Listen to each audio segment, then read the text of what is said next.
সমাজের ভিতরে যেই মানুষগুলি দুর্বল, ওই দুর্বল মানুষের উপরে কখনো তোমরা জুলুম করবা না। সমাজের ভিতরে যেই মানুষটা গরিব অসহায়, তার উপরে জুলুম করবা না। আমার শক্তি আছে, পাওয়ার আছে, এজন্য আমি তার উপরে জুলুম করব। তার কথা দিয়ে আঘাত দিলাম, তার গায়ে হাত উঠাই দিলাম, তার জমি দখল করে নিয়ে নিলাম, তার আইল কাটতে নিয়ে নিলাম। আমি জানি সে গরিব, সে কথা বলতে পারবে না, তার গোষ্ঠী ছোট লোক নাই, এজন্য আমি তার জমির আইল কাটলাম। ভালো করে ইয়াদ রাখবা যুবক, দুর্বলের সাথে কেউ নাই, কিন্তু মহাশক্তিশালী কে আছেন? একটু জোরে আওয়াজ দিয়ে বলো, কে?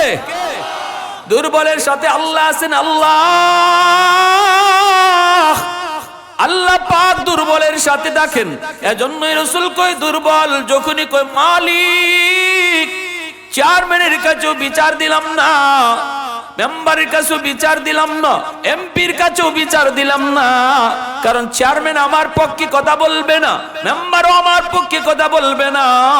ওই সবল শক্তিশালী মানুষের পক্ষে মেম্বার, শক্তিশালী মানুষের পক্ষে চেয়ারম্যান, শক্তিশালী মানুষের পক্ষে এমপি, এলাকার মানুষও ধনীর পক্ষে, এলাকার মানুষও সবলের পক্ষে। আমি গরিব, কার কাছে মামলা দিব? আল্লাহ তোমার আদালতে মামলা বসায় দিলাম। আমার রাসূল কয় মামলা বসাইতে দেরি হয়, আল্লাহর আদালতে মামলা গ্রহণ হতে দেরি হয় না।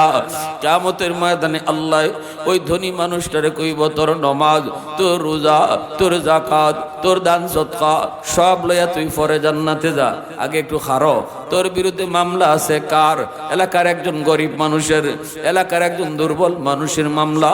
এই মামলাটা আমি আল্লাহর আদালতে গ্রহণ হয়েছে, এই মামলা তুই আগে ডিসমিস কর, তারপরে তুই জান্নাতে যাবি।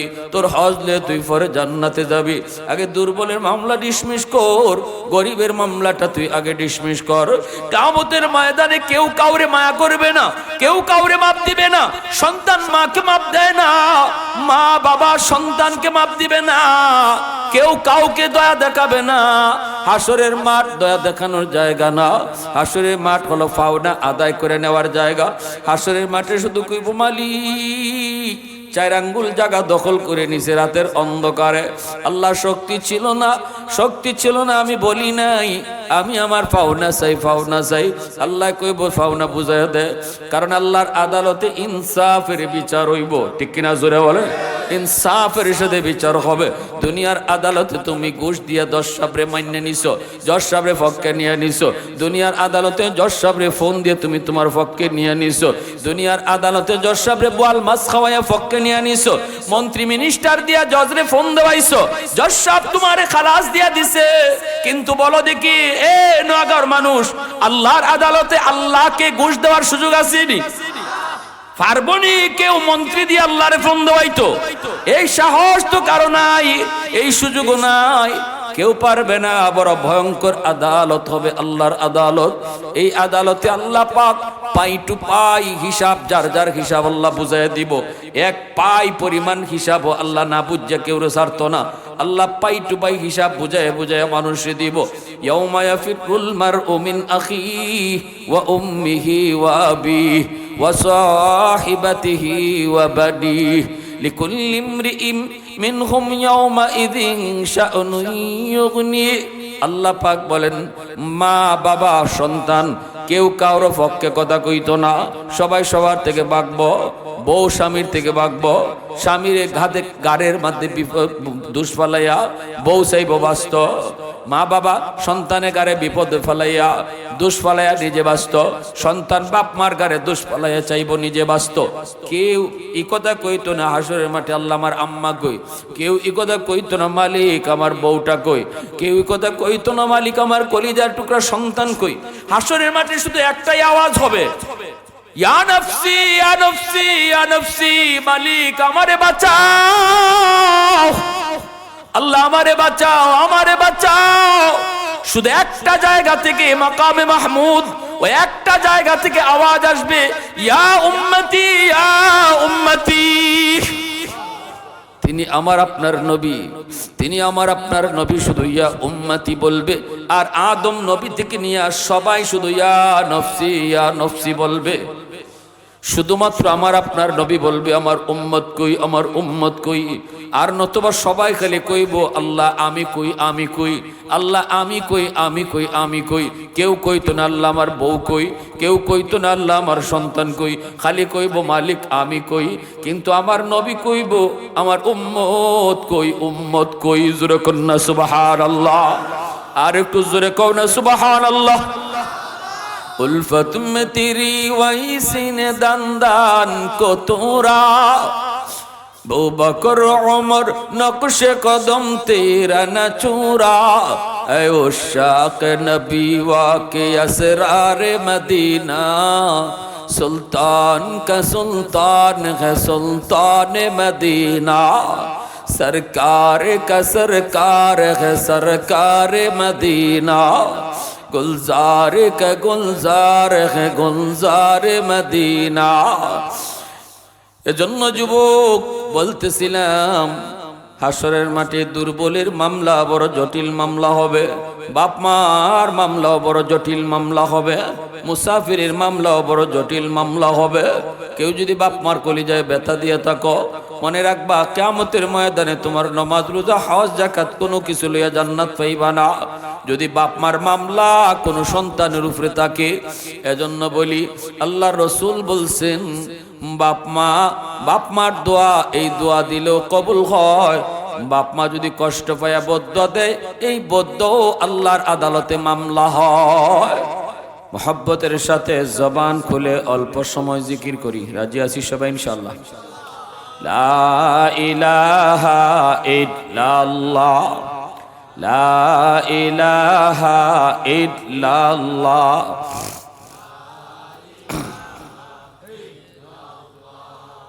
লা ইলাহা ইল্লাল্লাহ।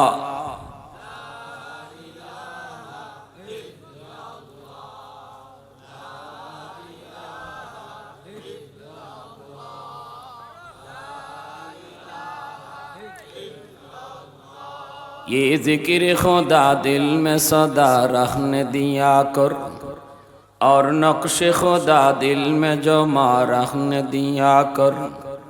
मुर्शिद की नजर गज़ बसर से न होती है, क्या खुश नजरी खुश नजरी खुश नजरी है, क्या खुश नजरी खुश नजरी खुश नजरी है।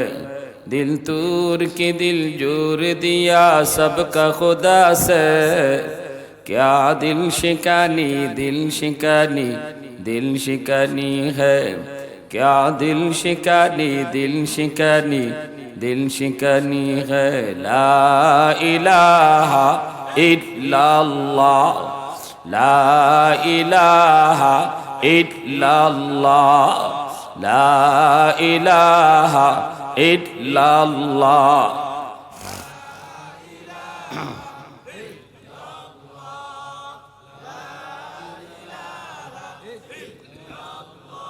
লা ইলাহা ইল্লাল্লাহ মুহাম্মাদুর রাসূলুল্লাহ।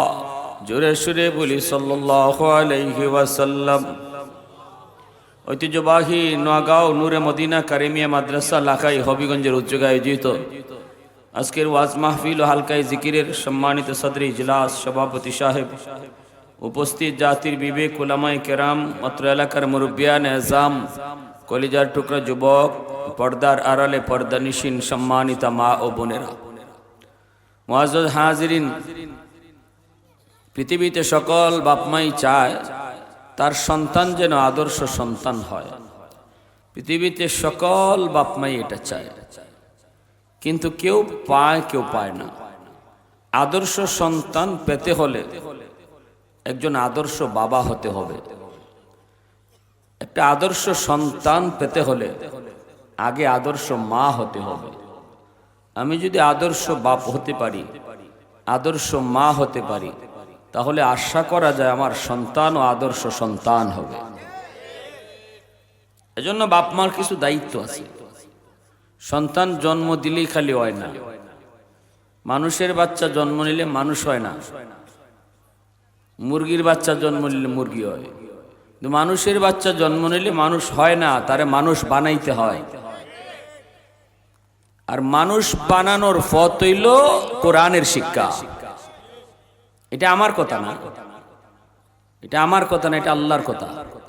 পবিত্র কোরআনে সূরাতুর রহমানের শুরুতে আল্লাহ এই কথাই বলছেন, আর রহমান আল্লামাল কোরআন খালাকাল ইনসান।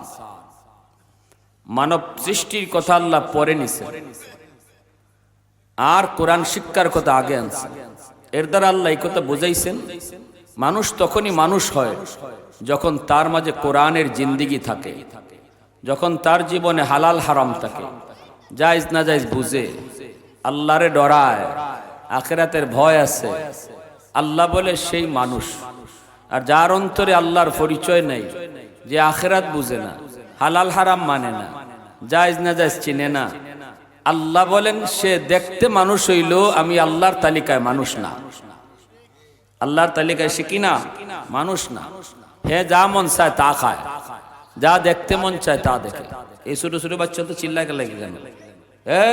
এখানে কই লোক কই, ভলেন্টিয়ার কই, যুবকরা কোথায়? একটু সাইডে দেখো, বাচ্চারা কেন দৌড়ে, চিল্লায় কেন? কি যা রং লাগছে দেখো।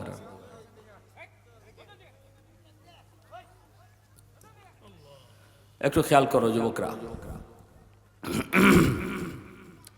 এজন্য আমার সন্তান আমি জন্ম দিছি, কিন্তু মানুষ বানাইতে পারছি না। মানুষ বানাইতে হইলে আল্লাহ বলেন তারে কোরআন শিখাও, আল্লাহর পরিচয় শিখাও। এজন্য উলামায়ে কেরাম এখন আপনাদের সন্তান যাদেরকে লেখাপড়া করাইবেন,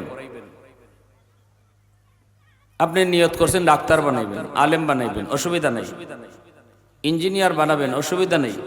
সব মুফতি সাহেব হলে ডাক্তার হইব কেটা? কিন্তু আল্লাহর পরিচয় শিখাইতে হইব। আগে তারা মানুষের বাচ্চা বানাইতে হইব। আর মানুষের বাচ্চা হইব তখনই যখন মুসলমানই শিখব। মুসলমানই শিখলো তো মানুষের কাতারে নাম লেখাইলো। এরপরে ডাক্তার বানান, ইঞ্জিনিয়ার বানান, প্রফেসর বানান, পাইলট বানান, আপত্তি নেই, কোনো আপত্তি আমরা করব না। উলামায়ে কেরাম এজন্যই মাদ্রাসার 5 বৎসর, বাচ্চাদের জন্য 5টা বৎসর 1 থেকে 5 পর্যন্ত, এই 5 বৎসর নুরানি ক্লাসে স্কুলের সমমানের অঙ্ক ইংরেজি ঢুকাইছেন সিলেবাসে, যাতে করে আপনার সন্তান ডাক্তার বানাইলো 5 বৎসর মাদ্রাসায় পড়ব, তার জীবনের শুরু লেখাপড়া হইব আল্লাহর পরিচয় দিয়া। এই 5 বৎসরে সে আল্লাহরে চিনলো, আখিরাত বুঝলো, মানুষের কাতারে নাম লেখাইলো, মুসলমানই শিখলো। এরপরে আপনি 6 বৎসর বয়সে 5 বৎসর মাদ্রাসা পড়াইয়া এরপরে আপনি যদি হাই স্কুলে ভর্তি করতে চান, অসুবিধা নেই আমাদের। আপনি হাই স্কুলে নিয়ে যান, হাই স্কুলে নিয়ে তারা ডাক্তার বানান, ইঞ্জিনিয়ার বানান। কিন্তু এই 5 বৎসর তারা মাদ্রাসায় পড়াইবেন না, আল্লাহর পরিচয় শিখাইবেন না, মুসলমানের সন্তান বানাইবেন না, বরং আগডুম বাগডুম গোড়াডুম সাজে শিখাইয়া শিখাইয়া তার এনে হাই স্কুলে দিবেন। এখানে আমাদের অবজেকশন আছে, এখানে আমাদের অভিযোগ আছে, আপনাদের উপরে অভিযোগ আছে, অবজেকশন আছে। নো, এই সিস্টেম চলবে না। আগডুম বাগডুম কেন পড়াবো? ওই দেখা যায় তাল গাছ দেখাইয়া কি হইল, ওই বড়া কি তাল গাছ দেখাইয়া, এরে মদিনা দেখাও, খানায় কাবা দেখাও, তালগাছ শিখে দেখায় লাভ নাই, খানায় কাবা দেখাও, মদিনা শিখাও। তাহলে শিশুকালে বাচ্চার দিলের ভিতরে আল্লাহর ঘর খানায় কাবা বসে যাবে, দিলের ভিতরে মদিনার রওজা, রাসূলের রওজা তার দিলে বসবে। এই ছেলে হাই স্কুলে গেলেও কাবা ভুলবে না, কাবার বিরুদ্ধে কথা বলবে না, কারণ শিশুকালে তার দিলের ভিতরে কাবা বসায় দেওয়া হয়েছে। সে বড় হলেও রাসূলের রওজার বিরুদ্ধে কথা বলবে না, আমার নবীর শানে বেয়াদবি করবে না, নাস্তিকদের কাছে গেলেও নাস্তিক হবে না। ঢাকা ইউনিভার্সিটির বাংলা বিভাগ যারা নাস্তিকদের আড্ডা, এখানে গেলেও আপনার সন্তান নাস্তিক হবে না, কোরআনের পক্ষে আওয়াজ উঠাবে, কোরআনের সৈনিক হবে। কারণ আপনি বাবা, আদর্শ বাবা, আপনি মা, একজন আদর্শ মা, আপনার আদর্শের পরিচয় দিচ্ছেন সন্তানকে, আল্লাহর পরিচয় শিশুকালে শিখাইয়া, সন্তানে কলিজা কাবা ঢুকাইয়া সন্তানের কলিজায় মদিনার নূর ঢুকায়া আপনি একজন আদর্শ বাবার পরিচয় দিচ্ছেন। এজন্য আপনার সন্তানও আদর্শ সন্তান হবে। ডাক্তার হলো ডাক্তার হবে, ডাকাত হবে না। ইঞ্জিনিয়ার হলেও মানুষ হবে, চোর হবে না। আর নতুবা ইঞ্জিনিয়ার সাহেব ব্রিজ বানাইবো, কালভার্ট বানাইবো, আর রড না দিয়া বাঁশ ঢুকাই দিব। এমন নজির আসেনি না নাই বাংলাদেশে? হ্যাঁ,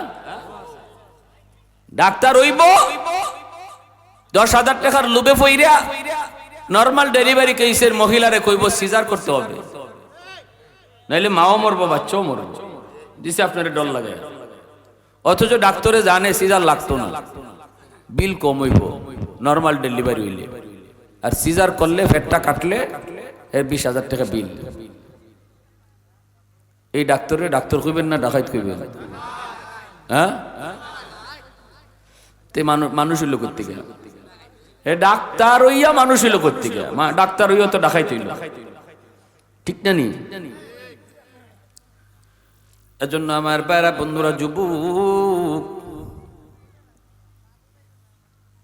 আল্লাহর নবী রহমতের নবী বলেন জানুনি, কুল্লু মাউলুদিন ইউলাদু আলাল ফিতরা ফাআবাওয়াহু ইউহাব্বিদানিহি আও ইউনাসসিরানিহি আও ইউমাজ্জিসানিহি আও কামা ক্বালান নাবিয়্যু আলাইহিস সালাতু ওয়াস সালাম। আল্লাহর নবী বলেন, উম্মতের দল, তোমাদের সকল সন্তান দুনিয়াতে আসে আল্লাহর পরিচয় লইয়া, আল্লাহর ওলি হইয়া দুনিয়াতে আগমন করে। হিন্দুর সন্তানটাও আল্লাহর পরিচয় নিয়ে দুনিয়ায় আসে, খ্রিস্টানের বাচ্চাও আল্লাহর পরিচয় নিয়ে দুনিয়ায় আসে, ইহুদির সন্তানটাও আল্লাহর পরিচয় নিয়ে দুনিয়ায় আসে, মুসলমানের সন্তানও আল্লাহর পরিচয় নিয়ে দুনিয়া আসে। শুধু পরিচয় না, এমন মারিফত লইয়া আয়। মঈনুদ্দিন চিশতি যেইভাবে আল্লাহকে চিনে, এইভাবে আমার আপনার সন্তানেও চিনে। সুবহানাল্লাহ, কথাটা নবীজি বলেছেন। আল্লাহর নবী বলেন এরপরে ফাআবাওয়াহু ইউহাব্বিদানিহি আও ইউনাসসিরানিহি আও ইউমাজ্জিসানিহি। তারপরে নবী বলেন তার মা তার বাবা ভুল সিদ্ধান্তের কারণে সন্তান ইহুদি হয়, সন্তান নাসারা হয়, সন্তান মুশরিক হয়, বাপ মার কারণে সন্তান বেনামাজি হয়, বাপ মার কারণে সন্তান মদখুর, গাঞ্জাখুর, ইয়াবাখুর হয়, সন্তান বেনামাজি হয়। এই যে আল্লাহর পরিচয় ভুললো, নবীজি বলেন সে আইছিল চিশতি হইয়া, সে আইছিল জিলানি হইয়া, এখন ওই গেছে এরশাদ শিকদার। কেন হইল? রসুল বলেন 1 নাম্বার দোষ হলো বাপ মার। হ্যাঁ, আমি কইলে তো হইতো না, আমি কইলে হয়তো আপনারা দুইজনে হক হইবেন, বাকিরা নীরব থাকবো, কিন্তু রসুল কইলে হক হলেই হক হইতে হবে, ঠিক না? নিজ দেখো, আমার আপনার চিন্তা চেতনা যেখানে শেষ, এখানে আমার নবীর কথা শুরু। আমার যুক্তি, আমার বুদ্ধি, আমার পণ্ডিতি যেখানে যে গিয়ে শেষ হইব, এখান থেকে আমার রসুলের কথা শুরু হইব। অতএব আমার মতে মত নয়, নবীর মতে মত, এর নাম উম্মত, ঠিক কি না? মা বাবা, আমার সন্তানকে শিশুকালে আমি কি দেখাবো, আমি সন্তানকে কি বুঝাবো, ঘরের ভিতরে আমি সন্তানকে কি দেখাইলাম? আমি মা যদি বেফরদায় চলি, সন্তান বেফরদা দেখতেছে। আমি মা যদি বেনামাজি হই, সন্তান বেনামাজিরে দেখতেছে। আমার ঘরে যদি কোরআন তেলাওয়াত না হয়, গানের আওয়াজ হয়, টেলিভিশন চলে, গানের আওয়াজ সন্তানে শুনতেছে। এই যে আমার বাচ্চাটা আইছিল জিলানি হইয়া, আইছিল চিশতি হইয়া, কিন্তু ঘরের পরিবেশের কারণে আমি সন্তান তারে বেনামাজি বানাইতেছি। মায় নামাজ পড়ে না, বাবায় নামাজ পড়ে না, সন্তানের নামাজ হিকবো কর্তিকা, ঠিক কিনা? নিজের রকম মা কোরআন পড়ে না, মা পর্দা করে না, সন্তান পর্দা শিখবো কার থেকে? যদি দেখে মা আউলা কৃষি হয়ে ঘুরে, মাথায় কাপড় দেয় না, পরপুরুষের সামনে মায় কথা কয়, আমার মেয়েটা দুনিয়া আসছিল রাবেয়া বসরির মতো আল্লাহর ওলি হইয়ার যুবক। এটা আমার নবী বলছেন, মেয়েটা আসছিল রাবেয়া বসরির মতো আল্লাহর ওলি হইয়া, খাতুনে জান্নাত ফাতেমা রাদিয়াল্লাহু তাআলা আনহার মতো আল্লাহ পাকের ওলি হইয়া, এমন ভাবে আল্লাহরে চিন্না মারিফত অন্তরে লিয়ে আইছিল। কিন্তু আমি মা বেফরদায় চলার কারণে বেফরদার আসর সন্তানের উপরে পড়ছে। বাবা সন্তানের সামনে তুমি বিড়ি খাও, এই বিড়ি খাওয়ার বদ আসর সন্তানের উপরে পড়ছে। টেলিভিশন দেখো, ঘরের ভিতরে মা টেলিভিশন দেখো, বাবা টেলিভিশন দেখো, টেলিভিশনের ভিতরে নাচ হয়, গান হয়, ড্যান্স হয়, এই নাচের আসর গিয়া সন্তানের উপরে পড়ছে। এজন্যই নবী বলেছেন তুমি বাপ দায়ী, তুমি মা দায়ী। কিয়ামতের ময়দানে এই সন্তান আল্লাহর আদালতে বাপ মারে আসামি বানাইব।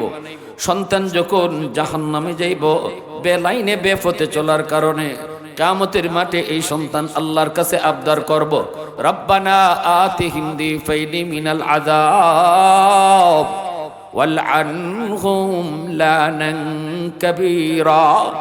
আল্লাহ আমার সন্তান, আল্লাহ আমার মা, আমার বাবা, আমি কি পড়মু, কি দেখমু, কি বুঝমু? আমি তো শিশু ছিলাম, আমার কোনো স্বাধীনতা ছিল না, আমি তো তখন অবুঝ ছিলাম, আমি তো আইছিলাম মালিক তোমার পরিচয় কলিজায় লইয়া, আমি তো আইছিলাম নমাজি হইয়া, আমি তো আইছিলাম রোজাদার হইয়া, কিন্তু এই বাপমার ভুল সিদ্ধান্তের কারণে ঘরের পরিবেশে আমারে বেনামাজি বানাইছে, এরপরে কইব ঘরের পরিবেশে আমারে বেরোজগার বানাইছে, ঘরের পরিবেশে আমারে বেহায়া বানাইছে, ঘরের পরিবেশে আমারে বেহায়া বানাইছে। আমি তো বেহায়া হই আইছি না, আমি তো হায়া শরম লই আইছি দুনিয়া। বাচ্চায় কইব আল্লাহর আদালত। বাপ মা যারা আছেন শুনেন কি কয় আপনার সন্তানে আল্লাহর সামনে, আমি তো আইছি হায়া শরম লইয়া। কেন আমার মা আমার বাবা আমাকে লইয়া টেলিভিশন দেখলো, গান দেখলো, গানের আওয়াজ আমার কানে দিল, নাচের দৃশ্য আমার দেখাইলো, ও মালিক এরপর আমি পড়মু, পড়ালেখা করমু, আমার এনে ভর্তি করছে আগডুম বাগডুম শিখাইবার লাগি। ও মালিক আমি আগডুম বাগডুম শিখি টিকছি, কিন্তু নমাজ শিখছি না, ঠিক না নি? তালগাছ আমি টিকি দেখছি কিন্তু মদিনা দেখছি না, তালগাছ আমি টিকি দেখছি কিন্তু খানায় কাবা দেখছি না। আল্লাহ আমার এই বাপমার ভুলের কারণে আজকে আমি বেনামাজি, বাপমার ভুলের কারণে আজকে আমি জাহান্নামী। আমাকে যেই পরিমাণ শাস্তি তুমি জাহান্নামে দিবা, আমার বাপমারে ডাবল শাস্তি দেও, ডাবল। সন্তান কিয়ামতের ময়দানে আল্লাহর সামনে মা বাবার জন্য ডাবল শাস্তির আবদার করব। এ যুবক, এই মামলাটা কোনো দুশ্মনের মামলা নয় রে, এই মামলাটা হবে কলিজার টুকরা সন্তানের মামলা। আমার বাবাজিরা যারা আসুরে এখানে শুনো, সন্তান জন্ম দিছো, বাপ হইছো, কিন্তু বাপ হইলেই শেষ না, বাপ হওয়া সহজ, আদর্শ বাবা হওয়া বড় কঠিন। কিয়ামতের ময়দানে যদি আল্লাহর আদালতে সন্তানের মামলা থেকে বাঁচতে চাও, তাহলে ঘরের পরিবেশটাও দিনী পরিবেশ গড়ো, আর সন্তানের লেখাপড়াও মাদ্রাসা দিয়া করাও।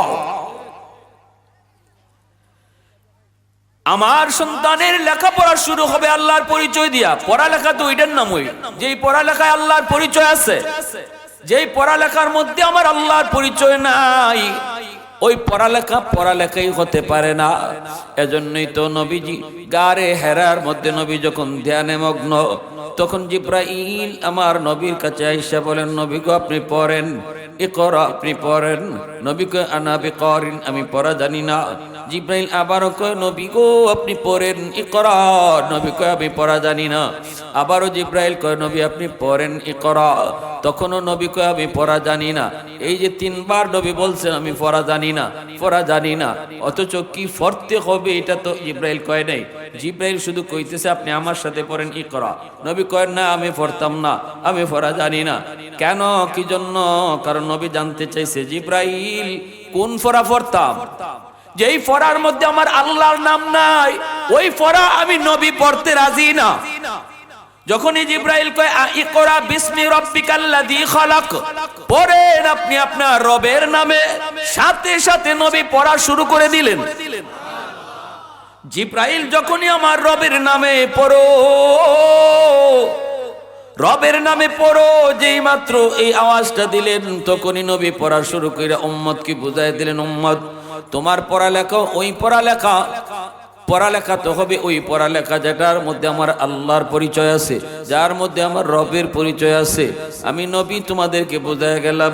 এজন্য যুবক, আমার সন্তানের পড়ালেখা শুরু হবে মাদ্রাসা দিয়া, আমার সন্তানের পড়ালেখা শুরু হবে রবের পরিচয় দিয়া, আমার সন্তানের পড়ালেখা শুরু হবে মদিনাওয়ালার পরিচয় দিয়া, আমার সন্তানের পড়ালেখা শুরু হবে খানা কাবা কলিজায় ঢুকায়া, আমার সন্তানের পড়ালেখা শুরু হবে মদিনার পরিচয় দিয়া, আমার সন্তানের পড়ালেখা শুরু হবে হাসর জগতের পরিচয় দিয়া, আমার সন্তানের পড়ালেখা শুরু হবে কবর জগতের পরিচয় দিয়া, আমার সন্তানের পড়ালেখা শুরু হবে এ জীবন জীবন নয়, মরণের পরের জীবনটাই আসল জীবন, এই থিওরি তার কলিজায় দিয়া তার পড়া শুরু হবে। তাহলে আমার সন্তান দুনিয়ার জীবনের সমস্ত কর্মের হিসাব আল্লাহর কাছে দিতে হবে, এই বোঝটা তার কলিজায় দিয়া তার পড়ালেখা শুরু করাও। তবে এই সন্তান আদর্শ সন্তান হবে, আদর্শ সন্তান মার কদর করবে, বাবার কদর করবে, বাবার কদর করবে, মার কদর করবে। যেই সন্তান মার কদর করে, বাবার কদর করে, জাননি রাদার রাব্বি ফি রাদাল ওয়ালিদাইন, আমার রাসূল বলেন যেই সন্তানের উপরে তার বাপ মা রাজি হয় আল্লাহ তার উপর রাজি, যেই সন্তানের উপরে তার বাপ মা নারাজ আল্লাহ তার উপরে নারাজ। এইবার আল্লাহকে যদি রাজি করতে হয়, সন্তানেরা শোনো, আল্লাহকে যদি রাজি করতে হয় অবশ্যই মা বাবাকে রাজি করতে হবে। তোমার সন্তান তখনই তোমাকে রাজি করায় চলবো যখন সন্তানটারে আল্লাহর পরিচয় দিয়া গইরা তুলবা। পৃথিবীর সমস্ত মানুষ যদি তোমার উপর খুশি হয় রে যুবক, বাপ মা যদি রাজি না থাকে, আল্লাহ নবী বলেন আল্লাহ তার উপর রাজি না। আর যদি বাপ মা রাজি থাকে আল্লাহ তার উপর রাজি, আল্লাহ তার উপর রাজি। চেয়ারম্যানরে রাজি করছো, শ্বশুর শাশুড়ি রাজি করছো, পিসাবরে রাজি করছো, এলাকার সব মানুষকে তুমি রাজি করছো, কিন্তু বাপ মা রাজি না। বাপ মার কলিজায় ব্যথা, মারে তুমি দমক দিয়ে কথা কও, বাবার কলিজায় আঘাত দিয়ে তুমি কথা কও, চোখ লাল করে বাবার সাথে কথা কও, বাবার দিলের ভিতরে ব্যথা। আমার আল্লাহ বলে এ যুবক শুনো, তারা সারা দুনিয়ার মানুষ যদি কয় আমি তার উপরে খুশি, আমরা তার উপরে খুশি, আমি আল্লাহ বলতেছি আমি তোর উপরে খুশি না, কারণ তোর মা তোর বাবা তোর উপর খুশি না। তাহলে আল্লাহকে খুশি করতে হলে কারে খুশি করা লাগবে? জোরে বলেন, আল্লাহরে খুশি করতে হলে কারে খুশি করা লাগবে? তিন ব্যক্তির দোয়া বদদোয়া সরাসরি আল্লাহর দরবারে কবুল হয়। সালাসাতুন দাওয়াতুম মুস্তাজাবাতুন লা শাক্কা ফীহ, দাওয়াতুল মাজলুম ওয়া দাওয়াতুল মুসাফির ওয়া দাওয়াতুল ওয়ালিদ আলা ওয়ালাদিহি। তিন ব্যক্তির দোয়া বদদোয়া আল্লাহর দরবারে সরাসরি কবুল। এক হলো মজলুমের দোয়া বদদোয়া, দ্বিতীয় হলো মুসাফিরের দোয়া বদদোয়া, তৃতীয় হলো মা বাবার দোয়া বদদোয়া। এই তিন ব্যক্তির দোয়া এবং বদদোয়া আল্লাহর দরবারে সরাসরি কবুল হয়। সমাজের ভিতরে যেই মানুষগুলি দুর্বল, ওই দুর্বল মানুষের উপরে কখনো তোমরা জুলুম করবা না। সমাজের ভিতরে যেই মানুষটা গরিব অসহায়, তার উপরে জুলুম করবা না। আমার শক্তি আছে, পাওয়ার আছে, এজন্য আমি তার উপরে জুলুম করব।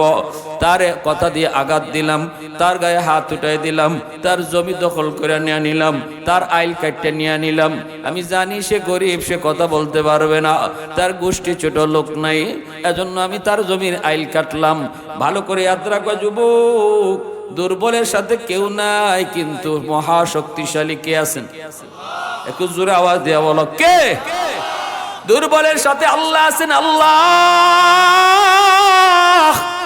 আল্লাহ পাক দুর্বলের সাথে দেখেন। এজন্যই রাসূল কয় দুর্বল যখনই কয় মালিক, চেয়ারম্যানের কাছেও বিচার দিলাম না, মেম্বারের কাছেও বিচার দিলাম না, এমপির কাছেও বিচার দিলাম না, কারণ চেয়ারম্যান আমার পক্ষে কথা বলবে না, মেম্বারও আমার পক্ষে কথা বলবে না। ওই সবল শক্তিশালী মানুষের পক্ষে মেম্বার, শক্তিশালী মানুষের পক্ষে চেয়ারম্যান, শক্তিশালী মানুষের পক্ষে এমপি, এলাকার মানুষও ধনীর পক্ষে, এলাকার মানুষও সবলের পক্ষে। আমি গরিব, কার কাছে মামলা দিব? আল্লাহ তোমার আদালতে মামলা বসায় দিলাম। আমার রাসূল কয় মামলা বসাইতে দেরি হয়, আল্লাহর আদালতে মামলা গ্রহণ হতে দেরি হয় না। কিয়ামতের ময়দানে আল্লাহ ওই ধনী মানুষটারে কইব তোর নামাজ, তোর রোজা, তোর যাকাত, তোর দান সদকা সব লইয়া তুই পরে জান্নাতে যা। আগে একটু খারো, তোর বিরুদ্ধে মামলা আছে কার? এলাকার একজন গরিব মানুষের, এলাকার একজন দুর্বল মানুষের মামলা। এই মামলাটা আমি আল্লাহর আদালতে গ্রহণ হয়েছে, এই মামলা তুই আগে ডিসমিস কর, তারপরে তুই জান্নাতে যাবি। তোর হজ লে তুই পরে জান্নাতে যাবি। আগে দুর্বলের মামলা ডিসমিস কর, গরিবের মামলাটা তুই আগে ডিসমিস কর। কিয়ামতের ময়দানে কেউ কাউরে মায়া করবে না, কেউ কাউরে মাপ দিবে না। সন্তান মাকে মাপ দেয় না, মা বাবা সন্তানকে মাপ দিবে না, কেউ কাউকে দয়া দেখাবে না। হাসরের মাঠ দয়া দেখানোর জায়গা না, হাসরের মাঠ হলো পাওনা আদায় করে নেওয়ার জায়গা। হাসরের মাঠে শুধু কইব মালিক, 4 আঙ্গুল জায়গা দখল করে নিছে রাতের অন্ধকারে। আল্লাহ শক্তি ছিল না, শক্তি ছিল না আমি বলি নাই, আমি আমার পাওনা চাই, পাওনা চাই। আল্লাহ কইব পাওনা বুঝাইয়া দে, কারণ আল্লাহর আদালতে ইনসাফের বিচার হইব। ঠিক কিনা জোরে বলে? ইনসাফের সাথে বিচার হবে। দুনিয়ার আদালতে তুমি ঘুষ দিয়ে জজ সাহেবরে মাইনে নিছো, জজ সাহেবরে পক্ষে নিয়ে নিছো। দুনিয়ার আদালতে জজ সাহেবরে ফোন দিয়ে তুমি তোমার পক্ষে নিয়ে নিছো। দুনিয়ার আদালতে জজ সাহেবরে বোয়াল মাছ খাওয়াইয়া পক্ষে নিয়ে নিছো। মন্ত্রী মিনিস্টার দিয়া জজরে ফোন দেওয়াইছো, জজ সাহেব তোমারে খালাস দিয়া দিছে। কিন্তু বলো দেখি এ নগর মানুষ, আল্লাহর আদালতে আল্লাহকে ঘুষ দেওয়ার সুযোগ আসেনি? পারবনি কেউ মন্ত্রী দিয়ে আল্লাহরে ফোন দেওয়াইতো? এই সাহস তো কারো নাই, এই সুযোগও নাই, কেউ পারবে না। বড় ভয়ঙ্কর আদালত হবে আল্লাহর আদালত। এই আদালতে আল্লাহ পাক পাই টু পাই হিসাব, যার যার হিসাব আল্লাহ বুঝাই দিব। 1 পাই পরিমাণ হিসাব আল্লাহ না বুঝে কেউ ছাড়তো না। আল্লাহ পাই টু পাই হিসাব বুঝায় বুঝায় মানুষে দিব। ইয়াউমা ইয়াফিরুল মারউ মিন আখিহি ওয়া উম্মিহি ওয়া আবিহি ওয়া সাহিবাতিহি ওয়া বানিহি লিকুল্লি ইমরিইন মিনহুম ইয়াউমাইযিন শা'নুন ইউগনি। আল্লাহ পাক বলেন, মা বাবা সন্তান কেউ কারোর পক্ষে কথা কইতো না, সবাই সবার থেকে ভাগবো। বউ স্বামীর থেকে ভাগবো, স্বামীর ঘাতে গাড়ের মধ্যে দুষ ফালাইয়া বউ চাইব বাঁচত। মা বাবা সন্তানের গাড়ে বিপদে ফেলাইয়া দুষ ফালাইয়া নিজে বাঁচত। সন্তান বাপ মার গাড়ে দুষ ফালাইয়া চাইব নিজে বাঁচত। কেউ ই কথা কইতো না হাসরের মাঠে আল্লাহ আমার আম্মা কই, কেউ ই কথা কইতো না মালিক আমার বউটা কই, কেউ ই কথা কইতো না মালিক আমার কলিজার টুকরা সন্তান কই। হাসরের মাঠে শুধু একটাই আওয়াজ হবে, ইয়া নফসি ইয়া নফসি ইয়া নফসি, মালিক আমারে বাঁচাও, আল্লাহ আমারে বাঁচাও, আমারে বাঁচাও। শুধু একটা জায়গা থেকে, মাকামে মাহমুদ, ওই একটা জায়গা থেকে আওয়াজ আসবে, ইয়া উম্মতি ইয়া উম্মতি। তিনি আমার আপনার নবী, তিনি আমার আপনার নবী, শুধু ইয়া উম্মতি বলবে। আর আদম নবী থেকে নিয়ে সবাই শুধু ইয়া নফসি ইয়া নফসি বলবে। শুধুমাত্র আমার আপনার নবী বলবে আমার উম্মত কই, আমার উম্মত কই। আর নতুবা সবাই খালি কইব আল্লাহ আমি কই, আমি কই, আল্লাহ আমি কই, আমি কই, আমি কই। কেউ কইতো না আল্লাহ আমার বউ কই, কেউ কইতো না আল্লাহ আমার সন্তান কই, খালি কইব মালিক আমি কই। কিন্তু আমার নবী কইব আমার উম্মত কই, উম্মত কই। জোরে কন্যা সুবহানাল্লাহ, আর একটু জোরে কও না সুবহানাল্লাহ। उल्फत में तेरी वैसी ने दंदान को तोरा, बो बकर उमर नक्श कदम तेरा न चूरा। ऐ उशाक नबी वाके असरार मदीना, सुल्तान का सुल्तान है सुल्तान मदीना। सरकार का सरकार है सरकार मदीना, गुलजार का गुलजार है गुलजार मदीना। এজন্য যুবক বলতেছিলাম, হাসরের মাঠে দুর্বলের মামলা বড় জটিল মামলা হবে, বাপ মার মামলাও বড় জটিল মামলা হবে, মুসাফিরের মামলাও বড় জটিল মামলা হবে। কেউ যদি বাপ মার কলিজায় ব্যথা দিয়ে থাকো, মনে রাখবা কিয়ামতের ময়দানে তোমার নামাজ রোজা হজ যাকাত কোনো কিছু লইয়া জান্নাত পাইবা না, যদি বাপ মার মামলা কোনো সন্তানের উপরে থাকে। এজন্য বলি আল্লাহর রাসূল বলছেন, বাপ মার দোয়া এই দোয়া দিলেও কবুল হয়। বাপ মা যদি কষ্ট পায়া বদ্দুয়া দেয়, এই বদ্দুয়া আল্লাহর আদালতে মামলা হয়।